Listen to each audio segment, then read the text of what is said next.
నమస్తే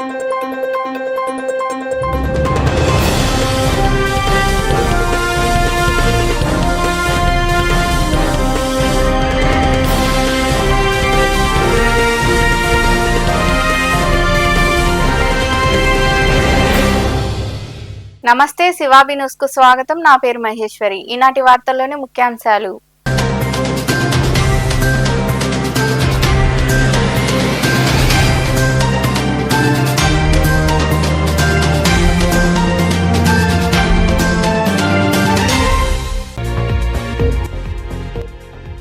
నెల్లూరు జిల్లాలో బార్లకు లైసెన్సులు కేటాయింపు. కలెక్టరేట్లోని ఎస్ఆర్ శంకరన్ సమావేశ మందిరంలో దరఖాస్తుదారుల సమక్షంలో బార్ల కేటాయింపు ప్రక్రియ నిర్వహించిన కలెక్టర్ హిమాంశు శుక్లా, ఎక్సైజ్ అధికారులు.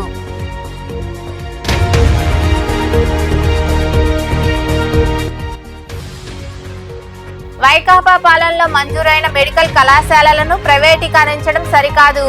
నాయుడుపేటలోని పార్టీ కార్యాలయం వద్ద నిరసన వ్యక్తం చేసిన మాజీ ఎమ్మెల్యే కిలివేటి సంజీవయ్య, నాయకులు, కార్యకర్తలు.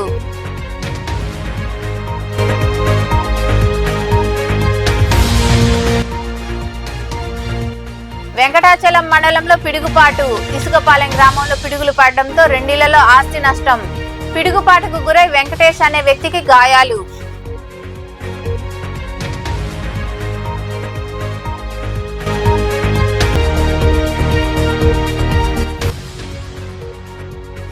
సాయినాథుడికి వైభవంగా పల్లకి సేవ.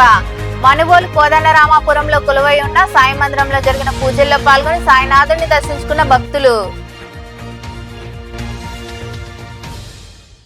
వెంకటాచలం మండలంలోని ఇసుకపాలెంలో పిడుగుపడింది. దీంతో బాధిత కుటుంబాలకు ఆస్తి నష్టం వాటిల్లింది. ప్రభుత్వం ఆదుకోవాలని వారు వేడుకుంటున్నారు. నెల్లూరు జిల్లా వెంకటాచలం మండలంలో గురువారం మధ్యాహ్నం భారీ వర్షం కురిసింది. మండలంలోని చెముడుగుంట గ్రామంలో ఓ ఇంటిపై పిడుగుపడింది.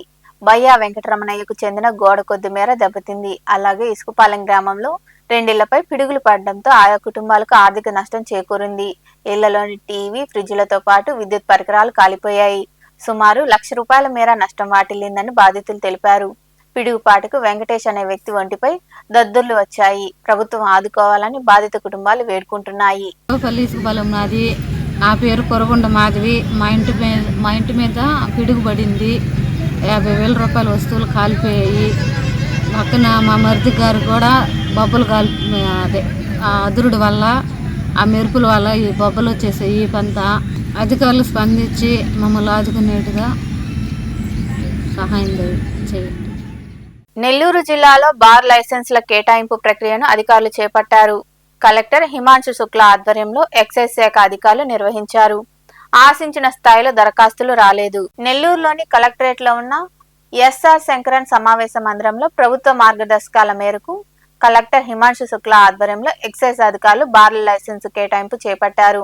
మొత్తం 11 బార్లకు జనరల్ కేటగిరీలో ఒక్కొక్కరే దరఖాస్తు చేయగా వారికి ఆ బార్ లైసెన్సులు కేటాయించారు. ఇందులో నెల్లూరు కార్పొరేషన్ పరిధిలో 7 బార్లు, బుచ్చి మున్సిపాలిటీ పరిధిలో 1, కావలి మున్సిపాలిటీ పరిధిలో 3 బార్లు ఉన్నాయి. అలాగే అల్లూరు నగర పంచాయతీకి సంబంధించి గీత కులాల కేటగిరీలో 2 దరఖాస్తు చేసుకోగా కలెక్టర్ లాటరీ తీసి ఒకరికి బార్ కేటాయించారు. ఈ కార్యక్రమంలో ఎక్సైజ్ డిప్యూటీ కమిషనర్ శంకరయ్య, జిల్లా ఎక్సైజ్ అధికారి శ్రీనివాసులు నాయుడు, సూపరింటెండెంట్ రమేష్, సిఐలు, ఎస్ఐలు పాల్గొన్నారు. నెల్లూరు జిల్లా వింజమూరు మండలంలోని ఊటుకూరు సమీపంలో ఉన్న జాతీయ రహదారిపై రోడ్డు ప్రమాదం జరిగింది. మినీ డీజిల్ ట్యాంకర్ ను వంతెనను ఢీకొనడంతో డ్రైవర్ వాహనంలో ఇరుక్కుని మృతి చెందాడు. వింజమూరు మండలం ఊటుకూరు సమీపంలోని జాతీయ రహదారిపై ఉన్న వంతెనను డీజిల్ ట్యాంకర్ ఢీకొంది. ఈ ప్రమాదంలో డ్రైవర్ వాహనంలో ఇరుక్కుని అక్కడికక్కడే మృతి చెందాడు. దుత్తలూరు నుంచి వింజమూరు వైపు జాతీయ రహదారుల పనుల నిమిత్తం డీజిల్ తీసుకుని వస్తుండగా ఈ ప్రమాదం చోటు చేసుకుంది. ఈ ప్రమాదంలో మృతి చెందిన డ్రైవర్ బద్వేలుకు చెందిన నవీన్ గా గుర్తించారు. సంఘటనా స్థలికి పోలీసులు చేరుకుని వివరాలు సేకరించారు. ఈ మేరకు వింజమూరు పోలీసులు కేసు నమోదు చేసి దర్యాప్తు చేస్తున్నారు. నెల్లూరు జిల్లా ప్రధాన న్యాయమూర్తి శ్రీనివాస్ ను కలెక్టర్ హిమాంశు శుక్లా మర్యాదపూర్వకంగా కలిశారు. జిల్లా కలెక్టర్ గా బాధ్యతలు స్వీకరించడంతో ఆయన న్యాయమూర్తిని కలిసి పలు అంశాలపై చర్చించారు.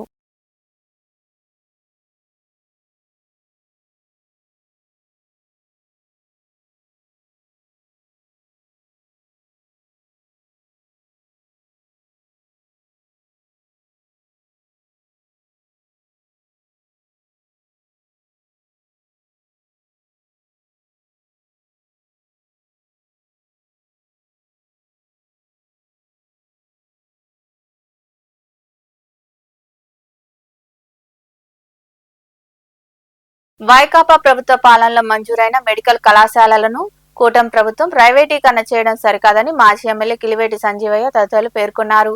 నాయుడుపేటలోని వైకాపా కార్యాలయం వద్ద సంజీవయ్య ఆధ్వర్యంలో నాయకులు, కార్యకర్తలు నిరసన వ్యక్తం చేశారు.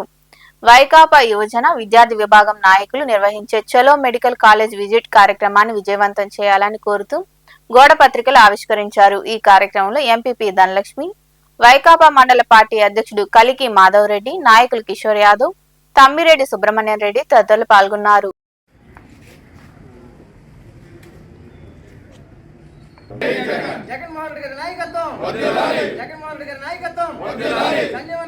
ఎన్నో సంవత్సరాల నుంచి కేవలం 12 మెడికల్ కాలేజీలు మాత్రం ఉన్నాయి. 2019 నుంచి 24 జగనన్న ప్రభుత్వ హయాంలో కొత్తగా రాష్ట్రంలో ఎప్పుడు లేని విధంగా చరిత్రలో 17 మెడికల్ కాలేజీలు కొత్తగా నిర్మించారు. పేద ప్రజల కోసం, పేద ప్రజలు కూడా డాక్టర్లు కావాలి అనే ఉద్దేశంతో గవర్నమెంట్ మెడికల్ కాలేజీని ఆయన నిర్మించారు. కానీ చంద్రబాబు నాయుడు గారు ఈరోజు వాటిని ప్రైవేటీకరణ చేసి పీపీపీ విధానంలో ప్రైవేట్ వాళ్ళకి ఇచ్చేసి పేద ప్రజలు డాక్టర్లు అంటే ఒక కలగానే మిగిలిపోయే విధంగా దాన్ని ఈరోజు చేయడం జరిగింది. దీని గురించి విద్యార్థి సంఘాలు, యువజన సంఘాలు అందరం కూడా జగన్మోహన్ రెడ్డి గారి ఆదేశాల మేరకు మా సూళ్లూరుపేట నియోజకవర్గంలో మా మాజీ శాసనసభ్యులు కిలివేటి సంజీవ్ గారి ప్రోద్బలంతో మేము ఈరోజు ఈ పోస్టర్ ఆవిష్కరణ చేయడం జరిగింది. అలాగే రేపు కూడా చెలో మెడికల్ కాలేజ్ అనే ప్రోగ్రాం జరుగుతుంది. దానికి సూళ్లూరుపేట నుంచి మా సంజయ్ గారి ఆధ్వర్యంలో భారీ ఎత్తున మేము మెడికల్ కాలేజ్ దగ్గరికి వెళ్ళి నిరసన కార్యక్రమంలో పాల్గొంటాము. ఇది నిజంగా చాలా దురదృష్టం. ఈ రాష్ట్రంలో ఈ విధంగా జరగడం అనేది కళ్ళ ముందు 17 మెడికల్ కాలేజీలు నిర్మించి 5 కంప్లీట్ అయిపోయి ఒక 3 కాలేజీలు అయితే 2 సంవత్సరాలు కూడా కంప్లీట్ చేసుకున్న పరిస్థితులు ఉంటే సాక్షాత్తు ముఖ్యమంత్రి, ఈ రాష్ట్రానికి ముఖ్యమంత్రి అయినటువంటి చంద్రబాబు నాయుడు గారు ఒకే ఒక మెడికల్ కాలేజ్ నిర్మించాడు. ఇంకా అసలు 17 మెడికల్ కాలేజ్, 16 మెడికల్ కాలేజీలు అసలు పునాదులు కూడా లేవనే మాటలు మాట్లాడటం ఎంత శోచనీయం అంటే ఘోరమైన విధంగా చేస్తున్నాడు. ఇది కళ్ళ ముందు ప్రజలకి అందరికి కూడా కళ్ళకట్టుగా కనబడాలి, ప్రజలకు అందరికీ తెలియాలనే ఉద్దేశంతో రేపు మేము అందరం కూడా చెలో మెడికల్ కాలేజ్ దగ్గరికి వెళ్తా ఉన్నాం. పేద ప్రజలు వాళ్ళ అందరూ కూడా ఆలోచించాలి. చూస్తున్నారు జగన్మోహన్ రెడ్డి గారి హయాంలో స్కూల్ నాడు నేడు కింద స్కూల్ని ఎంత బాగా డెవలప్ చేశారో, విద్యకి వైద్యంకి ఈ రాష్ట్రంలో ఏ ముఖ్యమంత్రి ఇవ్వని విధంగా ఆయన ప్రాముఖ్యతను ఇచ్చారు. కానీ కొంతమంది చిట్టమూరు మండలంలో వచ్చే నెల 2వ తేదీ వరకు స్వస్థ నారీ సశక్తి పరివార్ అభియాన్ కార్యక్రమం ద్వారా వైద్య శిబిరాలను మహిళల కోసం నిర్వహిస్తున్నామని వైద్యాధికారి డాక్టర్ పద్మావతి తెలిపారు. చిట్టమూరులోని ప్రాథమిక ఆరోగ్య కేంద్రం ఆవరణలో వైద్య శిబిరం నిర్వహించారు. మహిళలకు వివిధ రకాల పరీక్షలు చేశారు. ఈ కార్యక్రమంలో తహసీల్దార్ నరేష్, గ్రామ సర్పంచ్ మీదూరు కోటయ్య, బీజేపీ నాయకులు శరత్ చంద్రారెడ్డి, వైద్య సిబ్బంది పాల్గొన్నారు.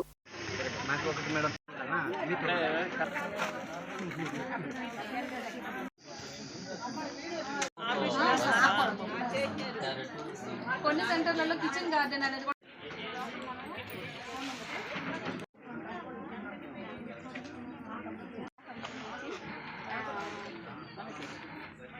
ఈ ప్రోగ్రాం అక్టోబర్ 2 వరకు ఉంటుంది. అన్ని సచివాలయంలో ఉంటుంది. ఇది కేవలము మహిళల కోసమే. మహిళల కోసము ఎందుకంటే మహిళలు ఆరోగ్యంగా ఉంటే ఆ కుటుంబం అనేది శక్తివంతంగా ఉంటుందని, ఆ కుటుంబంలో దాని రూపంగా వాళ్ళకి ప్రతి ఒక్క టెస్టులు చేయడం. ప్రతి ఒక్క టెస్టులు అంటే మన దగ్గర ఉన్న అన్ని ఇన్వెస్టిగేషన్, హెచ్బి టెస్ట్ కానీ, షుగర్ టెస్ట్ కానీ, హెచ్ఐవి టెస్ట్ కానీ, టీబీ టెస్ట్ కానీ, VDRL కానీ, సికిల్ సెల్ అనీమియా కానీ అన్ని టెస్టులు చేస్తాం. చేసిందే కాదు, వాళ్ళకి కౌన్సిలింగ్ కూడా ఇస్తాం. షుగర్ బీపీ రాకుండా ఎలాంటి జాగ్రత్తలు తీసుకోవాలి, షుగర్ బీపీ వచ్చిన వాళ్ళు ఎలాంటి జాగ్రత్తలు తీసుకోవాలి. పిల్లలు, చిన్న పిల్లలు ఉంటారు, అడోలసెంట్ పిల్లలు ఇంట్లో, వాళ్ళని ఒక మినిస్ట్రల్ హైజీన్ గురించి మనం ఎలా నేర్పించాలి, వాళ్ళ గురించి. వాళ్ళు గర్భవతులు ఉంటారు, వాళ్ళకున్న న్యూట్రిషన్ సప్లై ఏంటి అనేది వాళ్ళకి చెప్తాం. మరి ఆ కౌన్సిలింగ్స్ అన్నీ ఉంటాయి. అవే కాకుండా ENT, డెంటల్, మరి ఐ చెకప్ కూడా ఉంటుంది వాళ్ళకి. ఇంకా మేజర్ ప్రాబ్లం ఏదైనా ఉంటే మనం వేరే హాస్పిటల్కి రెఫరల్ కూడా ఉంటుంది. ఆరోగ్యవంతమైన మహిళలతోనే బలమైన కుటుంబ నినాదంతో వచ్చే నెల 2వ తేదీ వరకు స్వస్థ నారీ సశక్తి పరివార్ అభియాన్ కార్యక్రమాన్ని నిర్వహిస్తున్నట్లు జాయింట్ కలెక్టర్ శుభం బన్సల్ తెలిపారు. నరసింహతీర్థం వీధిలోని పట్టణ ఆరోగ్య కేంద్రంలో నిర్వహించిన కార్యక్రమంలో ఆయనతో పాటు ఎమ్మెల్యే RN శ్రీనివాసులు పాల్గొన్నారు. అనంతరం వారు మాట్లాడారు. త్వరలో ఆయుష్మాన్ ఆరోగ్య కార్డులు ఇవ్వనున్నట్లు తెలిపారు. ఎక్కువ మంది రక్తహీనతతో బాధపడుతున్నట్టుగా డిఎంహెచ్ఓ గారు చెప్పినట్టుగా ఒక నారీ రోల్ ఏముంటుంది ఫ్యామిలీలో అది ఎందుకు స్వస్థ ఉండాలి అది ఎక్కువ చెప్పాల్సిన అవసరం లేదు.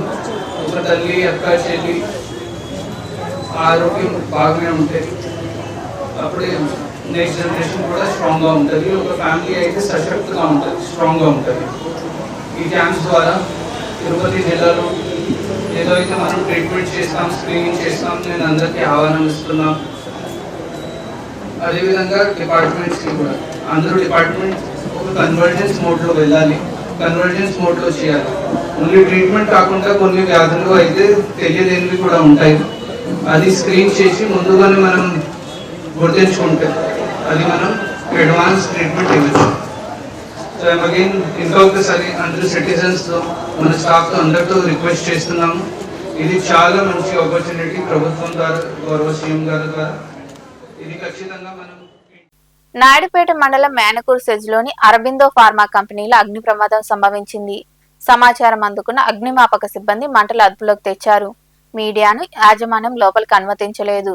3 అగ్నిమాపక వాహనాలు వెళ్లి మంటలు అదుపు చేసే స్థాయిలో పెద్ద ప్రమాదం జరిగినట్లు తెలుస్తుంది.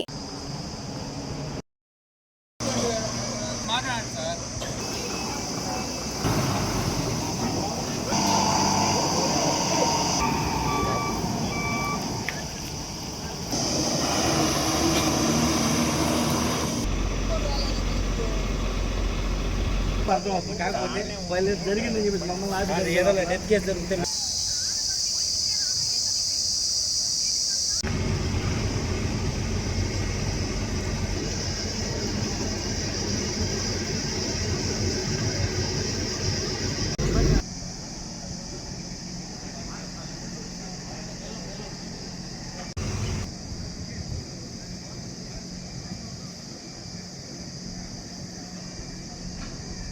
ఏం లేదు.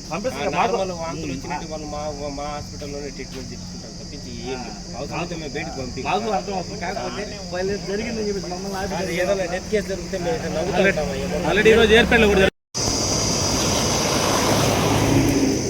నాయుడుపేట పట్టణంలో ఓ బాలుడు అనుమానాస్పద స్థితిలో మృతి చెందాడు. బాలుడి మృతిపై స్థానికులు పలు అనుమానాలు వ్యక్తం చేస్తున్నారు. ఈ మేరకు పోలీసులు కేసు నమోదు చేసి దర్యాప్తు చేస్తున్నారు. నాయుడుపేట పట్టణంలోని పిచ్చిరెడ్డితోపు వీధిలో నివాసముంటున్న చిట్టేటి వెంకటకృష్ణ తులసి దంపతులకు లోకేష్ అనే 7 ఏళ్ల కుమారుడు ఉన్నాడు. వెంకటకృష్ణ డ్రైవర్ గా పనిచేస్తూ జీవనం సాగిస్తున్నాడు. అలాగే తులసి మేనకూరు సెజ్ లో కార్మికురాలుగా పనిచేస్తుంది. ఈ క్రమంలో భాగంగా వీరిద్దరు కుమారుని ఇంటి వద్ద వదిలి యథావిధిగా పనికి వెళ్లారు. సాయంత్రం వెంకటకృష్ణ ఇంటికి వచ్చేసరికి కుమారుడు లోకేష్ అపస్మారక స్థితిలో పడి ఉన్నాడు. నోటిలో నుంచి నురగ వస్తుంది. హుటాహుటిన స్థానిక ప్రభుత్వ ఆసుపత్రికి తీసుకెళ్లారు. వైద్యులు పరీక్షించి అప్పటికే బాలుడు మృతి చెందినట్టు తెలిపారు. బాలుడి మృతిపై స్థానికులు అనుమానాలు వ్యక్తం చేస్తున్నారు. ఈ మేరకు పోలీసులు కేసు నమోదు చేసి దర్యాప్తు చేస్తున్నారు. విశ్వశాంతి కోసం PMC నిర్వహణలో తిరుపతిలోని మహతి ఆడిటోరియంలో జరుగుతున్న ధ్యాన మహాయజ్ఞం కార్యక్రమాలు అందరినీ అలరించాయి.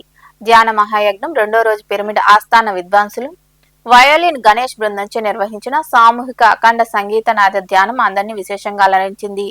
సీనియర్ పిరమిడ్ మాస్టర్లు ధ్యానులు పాల్గొని 3 గంటల పాటు ధ్యానం చేశారు.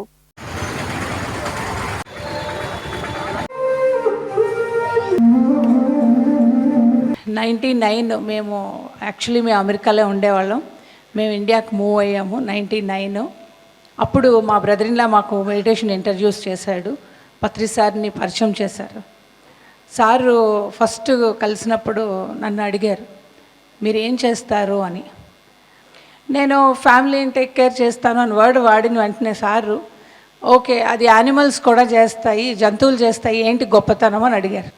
నేను ఆశ్చర్యపోయాను అనమాట. కాసేపు అయిన తర్వాత రేపు మీ హస్బెండ్ చచ్చిపోతాడు, ఏం చేస్తారు అని అడిగారు. ఒక్కసారి నాకు చాలా భయం వేసిందనమాట. ఒక గురువు ఇంటికి వచ్చిన వెంటనే ఇలా మాట్లాడారు అని నేను కంటిన్యూస్గా ఏడవడం మొదలుపెట్టాను. ఆయన ముందే కూర్చున్నాను, నేను ఏడుస్తూనే ఉన్నాను. ఎంతకీ ఏడుపు ఆపట్లేదు, నాకు ఆగట్లేదు, భయంగా అనిపించింది అనమాట.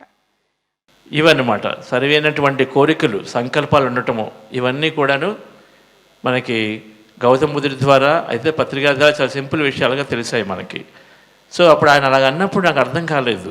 నేనేదో ఒక 10 సంవత్సరాలు అన్ని చోట చదువుకుంటూ బాగా చేస్తూ బాగుంది, నేను చాలా ఎక్కువ సక్సెస్ అయ్యాను అనుకున్నాను. కానీ ఒక్కసారి ఒకే మాటలో 1-2 సెకండ్లలో కూడా పట్టలేదు, ఒక మాటలు అన్నారు, నీ సరైన జీవన విధానం లేదు అని చెప్పేసి. అది నాకు ఒక 3 నెలలు నేను జీర్ణించుకోలేకపోయాను. కానీ తర్వాత ఈ ధ్యానాన్ని గురించి రీసెర్చ్ చేసి పట్టుకుంటే. ఉమ్మడి నెల్లూరు జిల్లా స్కూల్ గేమ్స్ ఫెడరేషన్ ఆధ్వర్యంలో బాలబాలికల జట్టు ఎంపికలు డాక్టర్ బిఆర్ అంబేద్కర్ భవనంలో జరిగాయి. సుమారు 300 మంది క్రీడాకారులు హాజరయ్యారు. ప్రతిభ కనపరిచిన క్రీడాకారులను రాష్ట్ర స్థాయి పోటీలకు ఎంపిక చేశారు. ఈ కార్యక్రమంలో డివిఈఓ కృష్ణారెడ్డి, అతిథులు రఫీ, గంగా ప్రసాద్, పిడి రాజ్ కుమార్ తదితరులు పాల్గొన్నారు. ఈ కార్యక్రమం మొత్తాన్ని తిరుపతి జిల్లా wrestling secretary and wrestling coach Uday Kumar ఆధ్వర్యంలో నిర్వహించారు.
మనుబోలు కోదండరామాపురంలో వెలసి ఉన్న శ్రీ సాయి మందిరంలో గురువారం రాత్రి బాబాకు ప్రత్యేక పూజలు, భజన కార్యక్రమాలు జరిగాయి. అనంతరం పల్లకీ సేవ వైభవంగా నిర్వహించారు.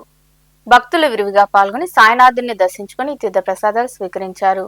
ఉభయదాతలుగా వేదవ్యాస్, జయలక్ష్మి దంపతులు వ్యవహరించారు.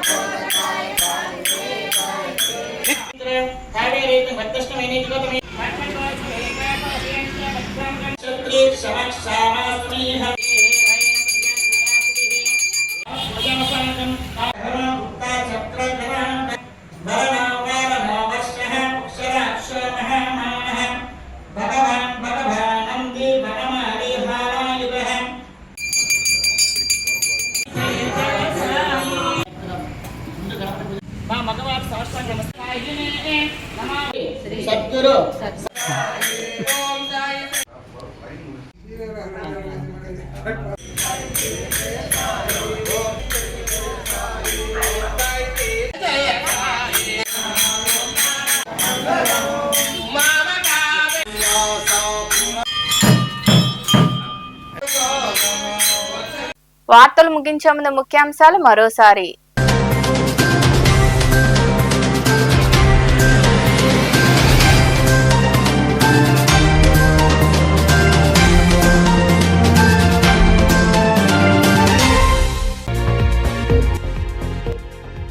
నెల్లూరు జిల్లాలో బార్లకు లైసెన్సులు కేటాయింపు. కలెక్టరేట్లోని ఎస్ఆర్ శంకరన్ సమావేశ మందిరంలో దరఖాస్తుదారుల సమక్షంలో బార్ల కేటాయింపు ప్రక్రియ నిర్వహించిన కలెక్టర్ హిమాంశు శుక్లా, ఎక్సైజ్ అధికారులు.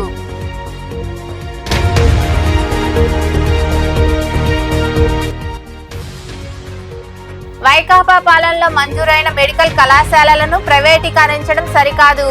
నాయుడుపేటలోని పార్టీ కార్యాలయం వద్ద నిరసన వ్యక్తం చేసిన మాజీ ఎమ్మెల్యే కిలివేటి సంజీవయ్య, నాయకులు, కార్యకర్తలు.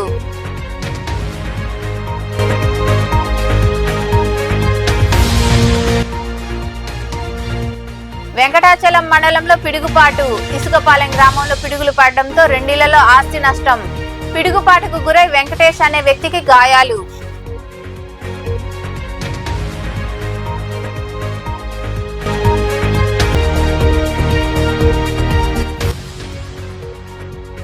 సాయినాథుడికి వైభవంగా పల్లకీ సేవ. మనుబోలు కోదండరామాపురంలో కొలువై ఉన్న సాయి మందిరంలో జరిగిన పూజల్లో పాల్గొని సాయినాథుడిని దర్శించుకున్న భక్తులు. ఈ వార్తలు ఇంతటితో సమాప్తం. తిరిగి ప్రసారమయ్యే శివాబి న్యూస్ లో మళ్ళీ కలుద్దాం. అంతవరకు సెలవు. నమస్తే.